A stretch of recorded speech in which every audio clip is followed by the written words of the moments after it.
अस्सलाम वालेकुम, मेरा नाम डॉक्टर नैयर अब्बास है और आज हम एक बहुत ही कॉमन टॉपिक पे बात करने लगे हैं जो कि ट्यूबरकुलोसिस या जिसको आम लफ्ज़ों में टीबी कहा जाता है। टीबी एक बहुत कॉमन बीमारी है साउथ एशिया के कंट्रीज़ में, पाकिस्तान, इंडिया और बांग्लादेश। तो इसलिए मैंने सोचा एक पब्लिक अवेयरनेस की एक वीडियो बना ली जाए जिसमें टीबी के बारे में थोड़ी आपसे डिस्कशन कर ली जाए। तो सबसे इंपॉर्टेंट बात यह है कि अगर आपको ऐसी खांसी है जो कि 3 हफ्ते से चल रही है और साथ में बलगम भी है तो आपको मुआयने की ज़रूरत और इसमें टीबी का अंदेशा हो सकता है, इसलिए आपको जल्द अज जल्द किसी डॉक्टर से कंसल्ट करने की ज़रूरत है। हम पहले इस चीज़ पे आते हैं कि टीबी है क्या। टीबी एक्चुअली एक बैक्टीरियल इन्फेक्शन है, बहुत सारे बाकी इन्फेक्शंस की तरह, लेकिन ये बहुत severe form of bacterial infection है क्योंकि ये मोस्टली आपके लंग्स यानी कि फेफड़ों को इन्वॉल्व करती है। लेकिन आपको ये याद रखना चाहिए कि टीबी जो है वो सिर्फ फेफड़ों को नहीं, हर जिस्म के ऑलमोस्ट हर हिस्से की टीबी की एक फॉर्म मौजूद है except your hair and nails. It is said about TB कि टीबी जो है आपके बालों और नाखूनों के अलावा जिस्म के किसी भी हिस्से को असरअंदाज कर सकती है। तो अब हमने ये बात कर ली कि टीबी क्या होती है, तो अब हम इस पे आते हैं कि टीबी के लिए कौन से लोग जो हैं वो ज़्यादा रिस्क पे हैं। सबसे इम्पोर्टेंट वो लोग हैं जिनके घर में कोई ऐसा पेशेंट मौजूद है जिसको टीबी की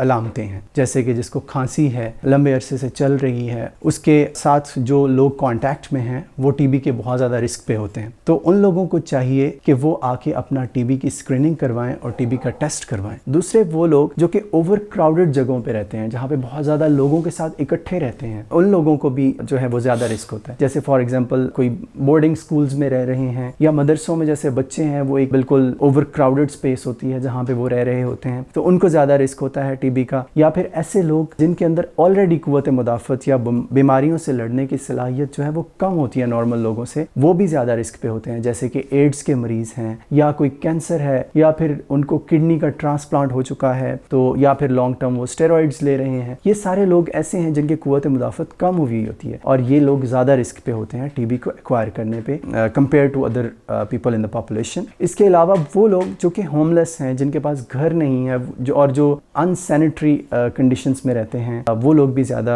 ऑब्वियसली रिस्क पे हैं टीबी एक्वायर करने के। सबसे इंपॉर्टेंट बात यह है कि हमें टीबी की अलामात का पता होना चाहिए। उसकी वजह यह है कि जब आपको टीबी की अलामात का पता होगा तो आप उसको अर्ली ऑन डायग्नोज कर सकते हैं या देख सकते हैं कि क्या आपको टीबी की वो अलामात हैं या नहीं हैं। उनमें क्या आता है, आपको बुखार हो सकता है, इसके अलावा वज़न कम हो सकता है, खांसी हो सकती है, खांसी के साथ बलगम होगी, आपका वज़न कम होगा, बुखार होगा, बहुत ज़्यादा थकन महसूस होगी। इसके अलावा अगर आपको ऐसी खांसी है जिसमें बलगम आ रही है और साथ खून भी आ रहा है थोड़ा बहुत, तो इसका मतलब ये है कि आप बहुत ज़्यादा हाई रिस्क पे हैं टीबी के लिए, तो आपको स्क्रीनिंग की ज़रूरत है। अब स्क्रीनिंग क्या है, उसमें आपने कुछ टेस्ट करवाने हैं जिनसे पता लगेगा कि क्या आपको वाकई टीबी है या ये कोई नॉर्मल आम सी खांसी है जो कि कुछ अरसे बाद चली जाएगी। कौन सी खांसी है जो सबसे ज़्यादा वरीसम होती है या सबसे ज़्यादा परेशान कौन है टीबी के हवाले से? ऐसी खांसी जो 3 हफ्ते या इससे ज़्यादा चल रही है और साथ में आपको बलगम है, साथ में वज़न की कमी हो रही है, बुखार है, तो ऐसी खांसी जो है वो खतरनाक है। उसके लिए आपको टीबी की स्क्रीनिंग करवानी है। स्क्रीनिंग में से मतलब ये है कि आपने आके टेस्ट करवाना है। उसमें सबसे इंपॉर्टेंट आपका पहले चेस्ट एक्सरे किया जाता है, उसमें हमें पता लग जाता है कि क्या फेफड़ों में कोई ऐसी तब्दीलियां तो नहीं हैं जो टीबी की तरफ हिंट कर रही हैं, या फिर उसके बाद आपको अपनी बलगम जो आ रही है खांसी के साथ उसका टेस्ट करवाना होता है। बलगम का टेस्ट जो है उससे भी पता लग सकता है कि क्या आपकी बलगम में वो बैक्टीरिया आ रहा है जो टीबी कॉज करता है, क्योंकि जैसे मैंने बताया बैक्टीरियल डिजीज है टीबी, तो इसमें बैक्टीरिया होता है जो आपके फेफड़ों में चला जाता है और फिर फेफड़ों को डैमेज करना शुरू कर देता है। अब टीबी जो है उसकी हमेशा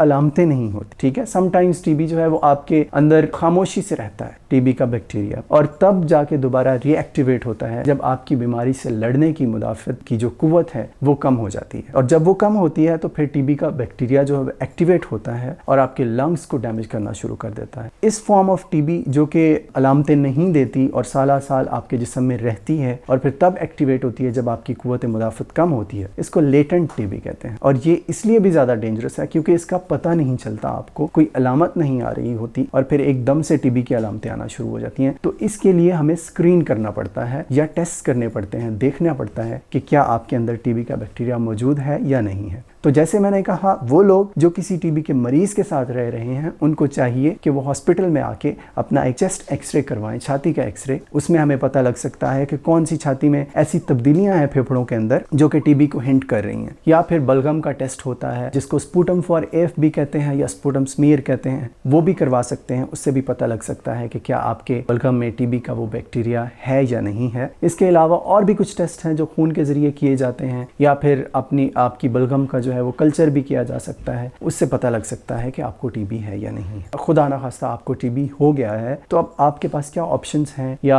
कौन सा ऐसा इलाज है जो टीबी के लिए किया जाता है? एंटीबायोटिक्स का कोर्स जो है वो आपने कंप्लीट करना होता है। यूजुअली जो है एंटीबायोटिक्स का कोर्स रहता है 6 मंथ्स तक, लेकिन इससे लॉन्गर ड्यूरेशन का भी हो सकता है। अगर आपको दिमाग की टीबी है या टीबी जो है वो बहुत ज़्यादा सीवियर है तो उसमें समटाइम्स आपका कोर्स जो है वो एक्सटेंड भी किया जाता है। तो इसमें 4 एंटीबायोटिक्स नॉर्मली यूज़ की जाती हैं। पहले 2 महीने के लिए 4 दी जाती हैं, फिर 4 महीने के लिए 2 एंटीबायोटिक्स दी जाती हैं। और इसमें सबसे इंपॉर्टेंट चीज़ जो मैं डिस्कस करना चाह रहा था वो ये है कि पेशेंट्स जो है वो अपना एंटीबायोटिक्स लेना स्टार्ट करते हैं, जैसे ही उनकी अलामतें कम होना शुरू होती हैं या वो थोड़ा बेटर फील करते हैं तो वो ट्रीटमेंट लेना बंद कर देते हैं, विच इज़ टोटली रॉन्ग। क्यों? क्योंकि आपने अपना कोर्स कंप्लीट करना है to eradicate the bacteria from your lungs, otherwise bacteria will stay. और अगर आप पूरा कोर्स कंप्लीट नहीं करते तो इट विल रीएक्टिवेट इटसेल्फ और दोबारा से टीबी होना शुरू हो जाएगा। So it is better that you complete your course of TB to get rid of it. That's all I wanted to discuss with you today. Thank you so much. Have a good day.